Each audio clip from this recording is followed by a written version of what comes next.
Subscribe करें और bell दबाएं ताकि कोई खबर रह न जाए।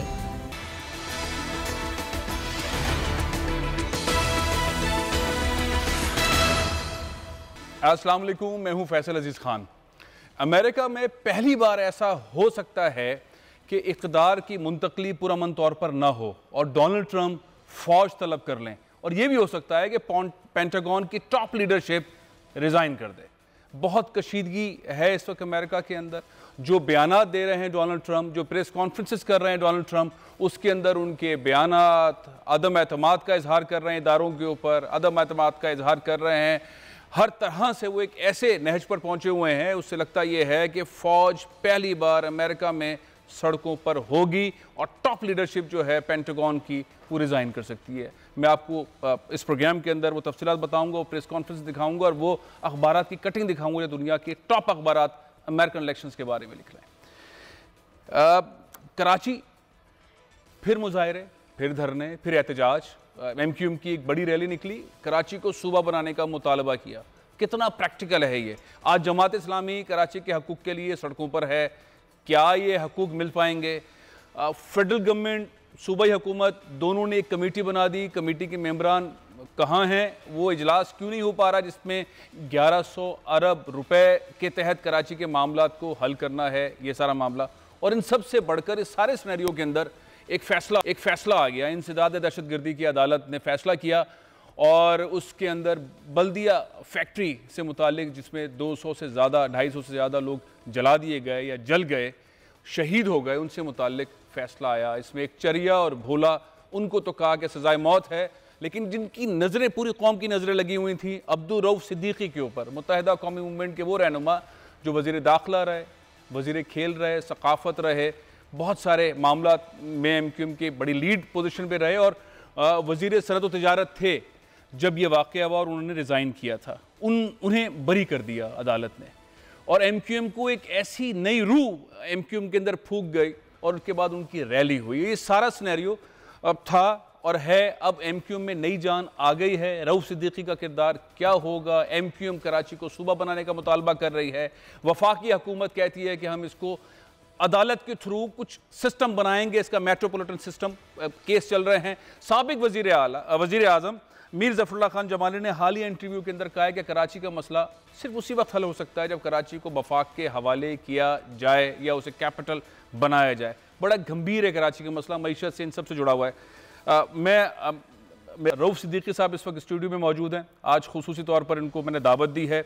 अस्सलाम वालेकुम रऊफ़ साहब। वालेकुम सलाम। वालेकुम सलाम। एक तो भोला और चरिया वो तो हो गए सजाए मौत, आपको बरी कर दिया गया। मैं चंद चीज़ें पहले रऊफ़ साहब के बारे में बता दूं क्योंकि फिर मैं चाहूँगा कि इनसे गुफ्तगू। लोग समझते हैं कि रऊफ़ सिद्दीकी साहब जो हैं मुत्तहिदा कौमी मूवमेंट के सिर्फ रहनुमा हैं। वो रहनुमा तो हैं और उनकी वजह से MQM के अंदर दोबारा जान भी आ गई है उनके बरी होने की वजह से। वो बरी कैसे हुए इस पर सवाल होगा ही होगा। लेकिन कई किताबें रऊफ़ सिद्दीकी साहब ने लिखी, उनमें से कुछ किताबें ऐसी हैं जिसमें दुनिया के टॉप लीडरशिप ने इन्हें खतूत लिखे हैं। खाना काबा के ऊपर उन्होंने किताब लिखी और वो एक ऐसी तहक़ीक़ी किताब थी जिसमें खाना काबा के मुतवल्ली डॉक्टर सोहल ज़ैनुल आबिदीन अल शैबी, डॉक्टर अब्दुल रहमान अल शैबी जो उनके नाइब हैं, और रोज़ा रसूल के मुतवल्ली शेख अहमद अली नूरी साहब, उनसे बड़ा इनका करीबी ताल्लुक़ और वास्ता है। उन्होंने इसके अंदर बड़ा ताउन किया। वो किताब जो है वो बारक ओबामा उस वक्त अमेरिकन प्रेसिडेंट थे, उन्होंने ख़त लिखा। फ्रांस के प्रेसिडेंट उन्होंने ख़त लिखा और पता नहीं किन किन ममालिक ने ख़त लिखा। शायरी भी करते हैं, किताबें इन्होंने बहुत शायरी के भी बड़े मजमूए आ चुके हैं। एक तरफ ये सारा मामला कि कहा जाता है कि पाकिस्तान में बहुत चंद लोग हैं जो सबसे ज़्यादा खाना काबा के अंदर गए, रोज़ा रसूल से ताल्लुक़ और क़ुर्बत और आपकी सारी ज़िंदगी सऊदी अरब के अंदर रही। एक तरफ ये मामला, एक तरफ आपकी शायरी के मजमूए और एक तरफ इंसदाद दहशतगर्दी का मुकदमा और उसके अंदर आप बरी हो गए। ये बहुत बड़ा तजाद है, लोगों को कम मालूम है। लेकिन बहरहाल FIR में नाम था आपका, चालान में नाम था आपका, JIT में, जॉइंट इन्वेस्टिगेशन टीम में आपका नाम था। कहाँ पे आपका नाम था? फैसल साहब शुक्रिया आपके कमेंट्स का। पहली बात यह है कि साने बल्दिया में मेरा नाम इनमें से कहीं पे भी नहीं था। FIR में नहीं था? मेरा नाम FIR में भी नहीं चालान था, में भी नहीं मेरे था, JIT में भी नहीं था, जॉइंट इन्वेस्टिगेशन टीम में कहीं। अच्छा, तो आप जा क्यों रहे थे अदालत पे? वो असल में मैं चाहता था कि ये 264 जलते हुए शहीदों का, जिनको मैंने अपनी आंखों से जलते हुए देखा था, वो एक, और इसी वजह से मैंने तीसरे दिन एहतजाजन इस्तीफा दिया था। आंखों से जलते देखा था, आप वहाँ मौजूद थे? मैं आग लगने के बाद जब ये पहुंच गए थे, पहुंच गया था, मैं पूरी रात वहीं था। हाँ। वो चीखे मेरे पास, वो लवाकिन के पास जो अंदर से टेलीफोन आ रहे थे, वो सुन रहा था मैं। अभी भी मैं आपसे बात करता हूँ ना तो झुरझुरी सी आ जाती है। तो मैंने एहतजाजन इस्तीफा दिया था। ऐनी शाहिद की हैसियत से आप मुकदमे में थे? नहीं, मैंने आपको अर्ज़ करूँ ना, कुछ भी नहीं था। मैं मदीना मुनव्वरा में था तो रहमान भोला का एक बयान चला जिसमें हेर से पे कि मैंने सुना है कि मालिकान से 4 करोड़ 5 करोड़ रुपए का भत्ता मांगा गया था केस को ख़त्म कराने, जबकि मैं इस्तीफ़ा भी दिया होता। तो मैं वहाँ से फ्लाइट लेके दूसरी फ्लाइट से यहाँ पे आया और ख़ुद अदालत पहुँच गया रज़ाकाराना तौर पे। आपका कहीं नाम नहीं था? रज़ाकाराना तौर पे गया था। रहमान भोला जिसको गिरफ्तार करके लेकर आए बैंकॉक से, उसने कहा कि रऊफ सिद्दीकी सुना है, उसने सुना है, उसने सुना और अब अदालत पहुंच गए। मैं अदालत पहुंच गया क्योंकि ये बड़ा टची मेरे लिए सब्जेक्ट था सानिया बल्दिया का। तो मैं अदालत पहुंच गया। अदालत ने इन्वेस्टिगेशन कराई, 2 दफ़ा इन्वेस्टिगेशन हुई, नीली स्याही से मुझे बेगुनाह करके निकाल दिया। फिर ATC 7 ने भी अप्रूव कर दिया, फिर एडमिनिस्ट्रेटिव जज हाई कोर्ट के, उन्होंने भी अप्रूव कर दिया। मैं 1 साल पहले बाहर आ गया था क्योंकि मेरा ताल्लुक ही नहीं बनता था ना कोई, लेकिन उसके बावजूद मैं पेशियों में जाता रहा। क्यों? जब आपको अदालत ने फ्री कर दिया तो फिर आप नहीं, फिर जा क्यों रहे थे? फिर एक एप्लीकेशन आई थी कि बीचों बीच में ये इनको बाहर निकालना सही नहीं है और इनको आखिर तक लाया जाए। FIR में नाम नहीं, ज्वाइंट इन्वेस्टिगेशन टीम में नाम नहीं, किसी भी चीज़ में नहीं। तो किस कैपेसिटी में आप अदालत में पेश हो रहे थे? पता नहीं 200 समात के अंदर आप 200 समात में। असल में देखिए, मैं इसके ऊपर अगर मुझे गवाह की हैसियत से लिया जाता तो मेरा मौक़िफ़ होता ना वहाँ पे, लेकिन मैं तो बहैसियत एक मुल्ज़िम के जब मुझे रखा गया तो इसलिए मैं अपने ही केस के ऊपर बात कर सकता हूँ। बाकी जितने भी मुल्ज़िम के तौर पर रखा गया जी, मुल्ज़िम की कैपेसिटी क्या आपकी इस केस में? वो भी नहीं है। ये ऐसा केस है फैसल साहब, ऐसा केस चल रहा था 2000। आप ये कह रहे हैं कि आप मुल्ज़िम हैं लेकिन आपकी कैपेसिटी क्लियर नहीं थी इस पूरे केस में? वही मैं आपको अर्ज़ करूँ ना, हाँ, कि 2012 में ये सानिया हुआ, 2017 तक तो जस्टिस साहब एक थे, उनके कुर्बान, उनकी फाइंडिंग थी और ये सारे मामला चल रहे थे। 2017 में ये ड्रामाई सूरत रहमान भोला का जब बयान आया तो मैं खुद अदालत पहुंच गया। अब इसको आप ये कहें कि आबैल मुझे मार, जो लोग मजाक भी करते हैं मेरे साथ, वकला भी कह रहे थे मुझसे, मैंने कहा नहीं, ये सानिया बल्दी का टची मामला है, इसको जिसने ज़रा सा भी ख़राब किया तो वो अपना ठिकाना जहन्नुम में और अज़ाब क़ब्र में रहेगा। मैं तो बिल्कुल जाऊंगा। अच्छा, अब मज़े की बात आप देखिए। अच्छा, अब आपका कोई ताल्लुक नहीं। वैसे आप ये रहमान भोला और ज़ुबैर चरिया इनको जानते हैं? देखिए, एक बात आपको बताऊं, क्योंकि मैं इस केस का मुल्ज़िम हूं तो मैं इनके बारे में, किसी के बारे में कुछ कह नहीं सकता। अच्छा, अब इसमें लोगों का सवाल है ना, बहुत ज़रूरी सवाल है। वो सवाल ये है कि इसमें भत्ता तलब किया गया, भत्ता ना मिलने पर आग लगाई गई, लोग जिंदा जल गए, आप यानी शाहिद भी हैं, उस केस में भी हैं, बरी भी हुए। अब इसको करवाया किसने? मुत्तहिदा कौमी मूवमेंट की टॉप लीडरशिप ने, जो लंदन से ऑर्डर देते थे उन्होंने करवाया, या सिर्फ और सिर्फ रहमान भोला, ज़ुबैर चरिया इनका फैसला था, या वहाँ की मकामी लीडरशिप का? ये किसने हुक्म दिया जो इन लोगों को जलाया गया? देखिए, ये 8 बरस मुकदमा चला है अदालत में। 8 बरस चला, ठीक है, और मैं बहसियत मुल्ज़िम हूँ था, लिहाजा मैं तो अपने बारे में बात करूँगा, बाकी के बारे में अदालत जाने, जज साहब जाने और अल्लाह जाने। क्योंकि मुझे तो एक सवाल कर लूँ आपसे, आप मुत्तहिदा कौमी मूवमेंट के रहनुमा हैं, आज जो MQM को दोबारा से रूह मिली है, अगर आपको खुदा ना खासा सजा हो जाती तो MQM कहाँ होती? कहाँ होती वैसे MQM? अब ये तो MQM होती? MQM बिल्कुल नहीं होती। आपकी वजह से MQM दोबारा से सड़कों पे आई, मुजाहिरे किए, जलसे किए, मुतालबात किए। अगर फैसले के अंदर जैसे 2 लोगों को सजा ज़्यादा को मिली है, 2 को सजाए मौत, 2 को सजाए मौत, आपको भी सजा मिलती, तो MQM तो फारिग थी। आपकी वजह से MQM मार्केट में दोबारा आ गई, जोश जज्बा, ये वो मुतालबात फलाने। मैं सुनवा भी देता हूँ, खालिद मकबूल सिद्दीकी साहब ने और आमिर खान साहब ने परसों क्या मुतालबात किए हैं। ये मुतालबात अगर रऊफ सिद्दीकी के खिलाफ अगर फैसला आ जाता तो ये मुतालबात नहीं होते। ये मुतालबात किए हैं, ज़रा सुनिए। ये जो मुतालबे रऊफ सिद्दीकी साहब आपने सुने, परसों आप इस जलसे में भी थे, और ये मुतालबात इतने हैं जिससे ग्राउंड की रियलिटी तो पता नहीं हो पाएगा नहीं हो पाएगा, लेकिन माहौल गर्म हो जाएगा, लोगों में नफरतों का आगाज हो सकता है दोबारा से। और जो इस कीमत के ऊपर आमिर खान साहब ने मुतालबा कर दिया है, कह दिया है किसी भी कीमत पर, ये मोहब्बत की सरजमीन है, ये मतलब यहाँ पे तो सूफियों का मामला है, यहाँ तो डायलॉग और मोहब्बत से आगे बढ़ा जा सकता है। क्यों इस नहज पर अहम क्यों जा रही है? देखिए, मैं तो इस मोहब्बतों का अमीन हूँ, और आज से नहीं, हमेशा से, शुरू से लेकर आज तक। देखिए, मोहब्बत की बुनियाद के ऊपर, मसावात की बुनियाद के ऊपर और ग्राउंड रियलिटी को सामने रखकर एक दूसरे के हुकूक का तहफ़्फ़ुज़ करने से ही ये तमाम मामलात आगे चलेंगे। सूबा हो या इंतज़ामी यूनिट हो, मैंने एक वो बना के दिया था आज से 7 साल कबल, जिसमें बैरिस्टर फ़रूक नसीम थे, कुंवर नवीद थे, सरदार साहब थे जी। तो उसमें पूरे पाकिस्तान के मसाइल का हल जो था वो ये था कि 20 सूबों में पूरे पाकिस्तान को अपने अपने सूबे की बाउंड्रीज़ के अंदर इंतज़ामी यूनिट बना दें। हर सूबे के अंदर इंतज़ामी यूनिट बना दें। हाँ, बाउंड्री को ना छेड़े, तकसीम का तासुर ना। ये 7 साल पुरानी बात है ना। मैं वो अर्ज़ कर रहा था।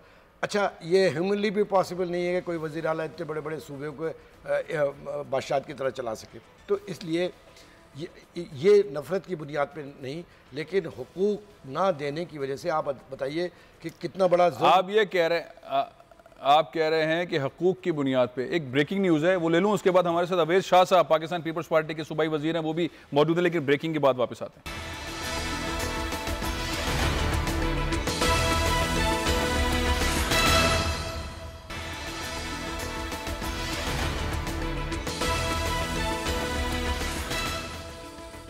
Welcome back.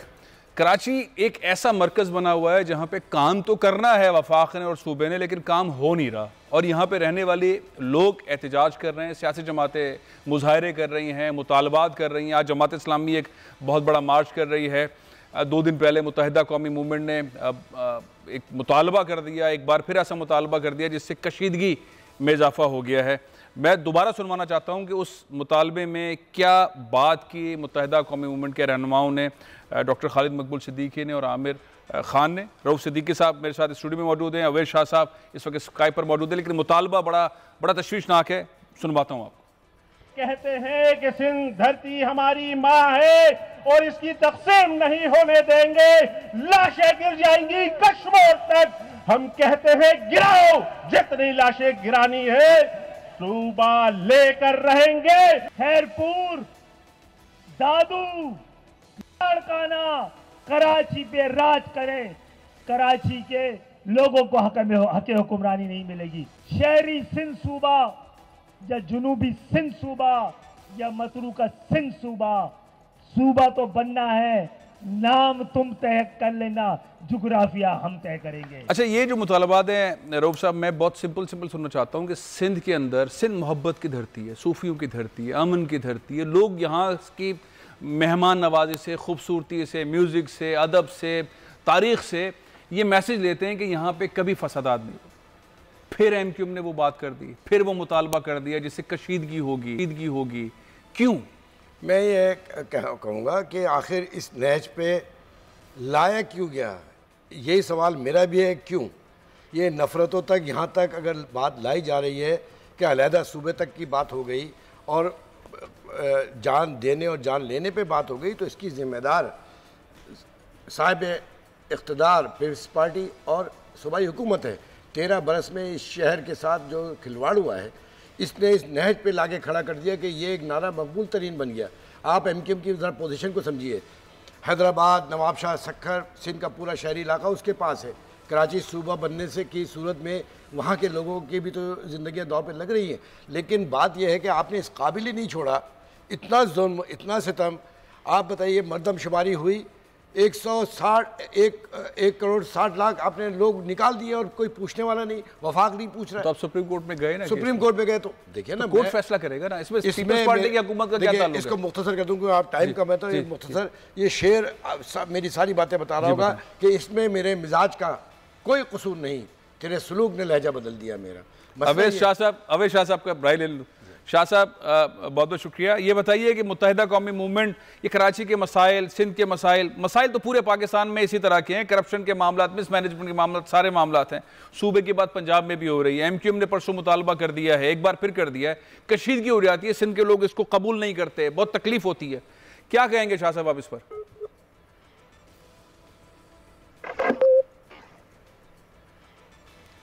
अवैध शाह साहब, आपको आवाज आ रही है सर?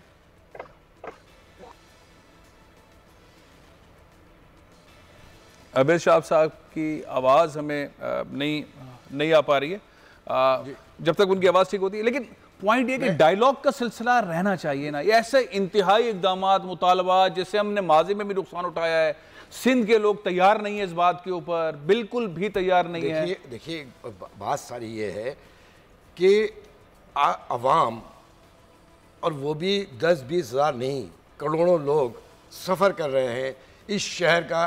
देखिए कराची की जब मैं बात करता हूँ ना, तो ये समझ लीजिए कि मैं पूरे पाकिस्तान की बात कर रहा हूँ। सही है, वो कराची शहर है। जी जी, शहर है, 26,000 सनतें हैं, टैक्स देता है। हर लिहाज से वो बहुत लंबी हो जाएगी।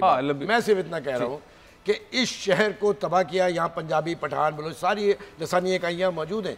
आपने 1,60,00,000 लोगों को निकाल दिया। वफाक भी बोलने के लिए तैयार नहीं। वफाक ने एग्री किया कि हम दोबारा सेंसस करा देते हैं, 5% कर देते हैं, वो भी नहीं। इख्तिदार में उनका हिस्सा नहीं, रोजगार में उनका। शाह साहब हमारे साथ हैं टेलीफोन लाइन पर। पानी उनके पास नहीं। अच्छा, कराची में पानी पूरा मौजूद है, ये पानी चोरी करके हम ही को बेचा जा रहा है। भाई ये करप्शन के मामलात हैं सर। ये तो आप इसमें इस हुकूमत में कई दफा रहे हैं, आप पीपल्स पार्टी के पार्टनर रहे हैं, आप जितने जो वजीर रहे हैं, वजीर दाखिला, वजीर परवेज मुशर्रफ के दौर। अच्छा, परवेज मुशर्रफ के दौर में, लेकिन सनत और तिजारत उनके दौर में रहे हैं। तो देखिए, वजीर बनने का मतलब ये नहीं है एक पीपल्स पार्टी के पार्टनरशिप के अंदर रहते हुए तो पीपल्स पार्टी को करना चाहिए था ना ये सारी। आप मुझे बताइए कि आज ये कराची का जो हशर हुआ है। अवैध शाह साहब, ये जो मुतालबा परसों आपको आवाज आ रही है सर? अस्सलाम वालेकुम। मैंने सुना, मैंने रहू भाई की बात भी। हाँ, बताएं। तकलीफ भी कुछ समझ में आई। देखें, पहले तो आप इस बात पे ध्यान ही ना दें, इस पे टाइम ज़ाया ना करें, क्योंकि ये ऐसा मुतालबा है कि ये रहती दुनिया तक तो होगा नहीं। ये बात करते रहते हैं, इनके पास जब कुछ नहीं होता बोलने को, अवाम में जाने के लिए, लोगों के पास जाने के लिए इनके पास कुछ इस किस्म के शोशे छोड़ते हैं, किस्म की बातें क्रिएट करते हैं ताकि तकरीबकारी हो, जहन में कुछ गलत बातें आए, लोगों के पास इंतशार फैलाएं ताकि इनकी कोई सियासत चलती रहे। देखें, MQM का आप बिगनिंग देखें, ये बिगनिंग कैसे हुई इनकी। मुझे एक बात पे भी मैं इसमें बीच में एक बात ऐड करूंगा। जी जी। ये कह रहे कि कराची के लोगों को इख्तियार नहीं मिला। ओ भाई, आप लोगों को 4 साल मेयरशिप दे, किया क्या आप लोगों ने? 4 साल के बाद आपका मेयर कहता है कि मेरे पास इख्तियारात नहीं थे।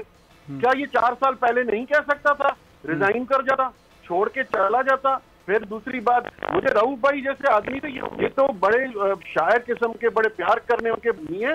इन्होंने इनके साथ मेरे MPA रहा हूँ पिछले 5 साल, ये मेरे ठीक रहे हैं। इनकी शेरो शायरी से तो हमें मोहब्बत भरी बातें झलकती हुई नजर आती थी। इनको हो क्या गया है? अब ये इस बात की निशानी है कि ये MQM ये जो थोड़ी थोड़ी बच गई है, अरे लगा के इंतशार फैशार, फिर वही लिसानी फसादात कराने की कोशिश कर रही है, जो इनके पास कुछ लोगों में ले जाने के बाद है नहीं। परफॉर्मेंस इनकी 0 है। ये लोग देखें कितनी सीट्स थी, कहां पर आ गए। इनका मैंडेट खत्म होता जा रहा है। शाह साहब, ये बात सही, ये बात आपने जो की, ये कहते हैं कि हमें हकूक, हमारे मसाइल, हमें पानी, हमारा ही पानी जो है वो बेचा जा रहा है, सड़कें ठीक नहीं है, पैसा सही जगह नहीं लग रहा। ये इनके पास मुस्तफा कमाल इनका नाजिम था, क्या हुआ? नेमतुल्लाह खान साहब की सारी स्कीम्स जो थी उनका इनोवेशन आके मुस्तफा कमाल ने किया। आज वही मुस्तफा कमाल इन पे बरसा है। देखें, आज वही मुस्तफा कमाल इनके और वो इन पे इल्जाम लगा रहा है कि ये लोग क्या थे, इनकी हकीकत क्या थी और ये आज और क्या करने जा रहे हैं। मैंने इसलिए कहा कि वसीम अख्तर साहब 4 साल से मेयर इस शहर के थे। वो जब उनका टेन्योर खत्म होता है तो ये दवाई देते हैं कि मेरे पास पावर्स नहीं थे, पैसे नहीं थे। इनकी एक साल की बात बताएं। चले, मैं इसको छोड़ के और नीचे आ जाता हूँ।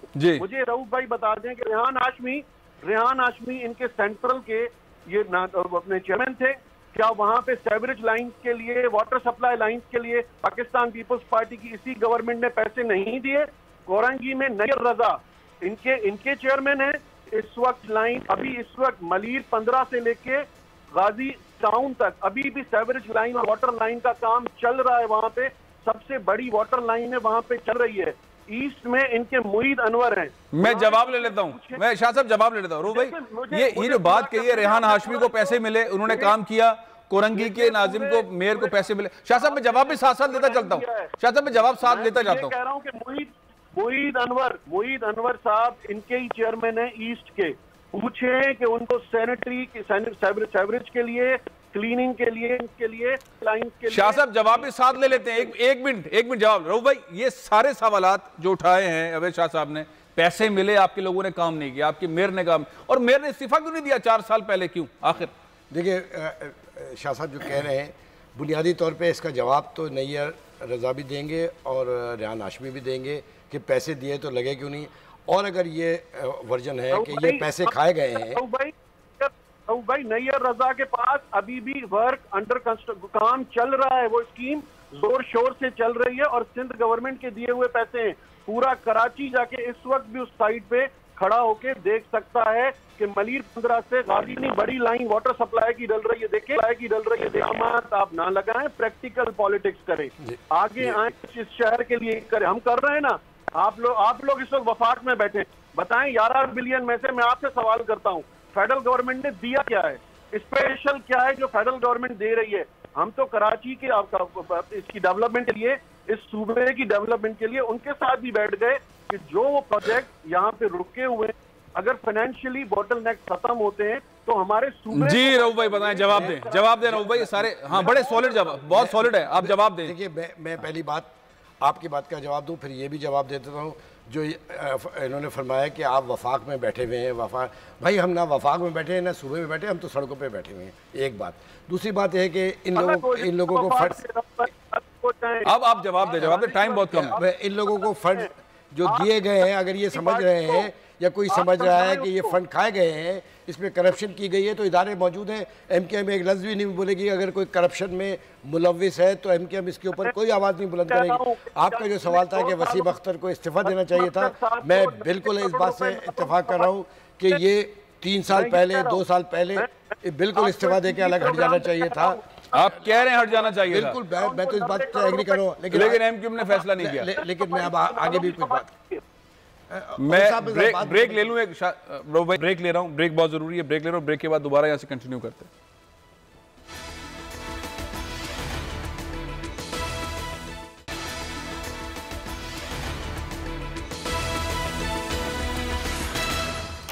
रऊफ भाई बताइए, जवाब पूरा कर लीजिए। देखिए पहली बात यह है कि आमिर खान साहब सीनियर डिप्टी कन्वीनर की तकरीर, डॉक्टर खालिद मकबूल कन्वीनर की तकरीर, अगर ये तलखी है, ये तलखी अवाम की बढ़ते बरसों की है, जो अब रैली की सूरत में, तकरीर की सूरत में नज़र आ रही है।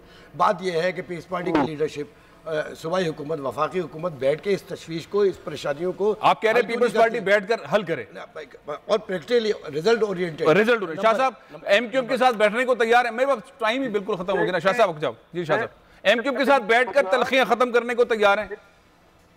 देखें मैं पहले तो ये कहूंगा कि रऊफ भाई शायराना मिजाज के आदमी हैं और एक शायर को इतनी तल्ख बात की हिमायत करते हुए ये बात अच्छी नहीं लगती। वो प्यार मोहब्बत की बात करें, अब जाएं, अपनी को समझाएं। ये हम सबका सुख है, यहाँ रहने वाले हम सब सिंधी हैं और इस मुल्क के इसमें तो कोई दो राय नहीं है, इसमें तो कोई दो राय नहीं है। लेकिन दूसरी बात ये माफ कीजिएगा, ये शायद मेरे अल्फाज बहुत तल्ख लगे आपको कि आपने थोड़ी देर पहले कहा कि आप सिंध हुकूमत में भी नहीं है, वफाक में भी नहीं है, आप सड़कों पे बैठे हैं। देखें माफ कीजिएगा रऊफ भाई, अगर यही तरीका रहा, यही अल्फाज रहे, तो ये आपको सड़कों पे बिठाएंगे, आपको मजबूरन सड़कों पे ये बैठना पड़ेगा और आपके साथ कोई नहीं होगा, चंद शरारती लोग होंगे जो चाहते हैं कि सिंध में अमन और अमान कायम ना रहे। तो इसको आप रोके ना, इसको आप रोके, आपके पास इख्तियार है। पीपल्स पार्टी इख्तियार के अंदर है। आप एमक्यूएम बैठने को तैयार है पीपल्स पार्टी के साथ, अगर वो बैठकर मुंसिफाना तौर पर मसाइल को हल करने के लिए आ गया है, बुनियादों के ऊपर इसको हल करे आके, वरना ये तलखी आपका मुतालबा वापस हो जाएगा। नहीं, ये तलखी एमक्यूएम मुतालबा वापस कर लेगी सूबे का, अगर पीपल्स पार्टी मसाइल को हल करने के लिए आगे बढ़े। देखिए ये तलखियां बढ़ते बढ़ते यहाँ तक पहुंची है ना, ये तलखियाँ आगे बढ़ेंगी, मतलब नुकसान तो खुद पीपल्स पार्टी का तो हुआ है, ये और कर बैठेंगे अपना। मैं तो वो प्यार मोहब्बती की तो बात कर रहा हूँ ना। आपको पहले था कि वफाकी हुकूमत के साथ अगर हम बैठ सकते हैं मेरे सूबे की तरक्की के लिए, यहाँ की मेरे शहर की तरक्की के लिए, अगर इमरान खान पीटीआई के साथ उन वजीरों के साथ फेडरल गवर्नमेंट के साथ बात हो सकती है, कमेटी बन सकती है, तो आपके साथ क्यों बैठेंगे? आप हमारे भाई हैं। लेकिन बहुत बहुत अच्छी बात की है शाह साहब ने। बैठेंगे हल करें ना मसले को, बात बैठना नहीं है, हल करें, हल कीजिए, खुद खत्म हो जाएंगी सारी चीजें। एमक्यूएम और पीपल्स पार्टी जो है वो एक साथ अगर बैठ जाए तो सिंध के मसाइल हल हो सकते हैं। बहुत बहुत शुक्रिया रऊफ सिद्दीकी साहब, बहुत बहुत शुक्रिया अवेश शाह साहब। कराची हल करने के लिए अगर वाकई बैठ जाया जाए तो मसाइल हल हो सकते हैं। बहुत सारे मसले ईगो के हैं, बहुत सारे मसले करप्शन, नाअहली, एतमाद का फुकदान उसके हैं। थर्ड पार्टी आ गई है, थर्ड पार्टी काम कर रही बड़ी खामोशी से, बहुत खामोशी से। कितने मुलाजमीन हैं मुख्तलिफ इदारों के अंदर, तनख्वाहें लेते हैं नहीं हैं। एक ब्रिगेडियर साहब ने जो है वो मामला को देखना शुरू किया है।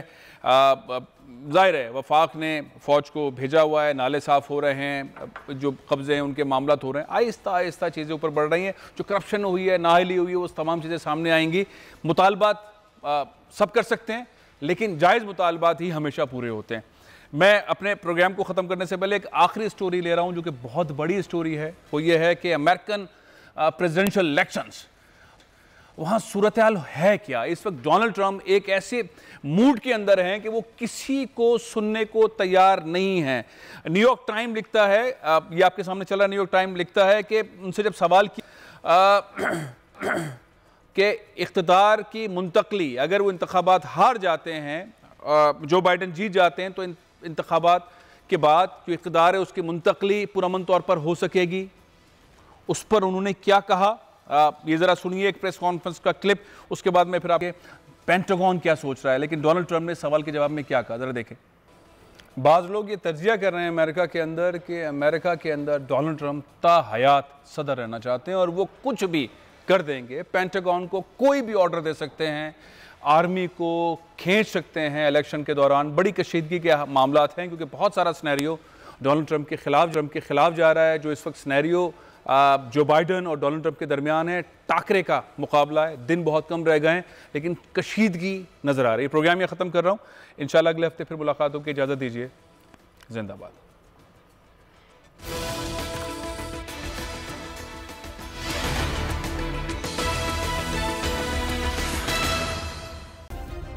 सब्सक्राइब करें और बेल दबाएं ताकि कोई खबर रह न जाए।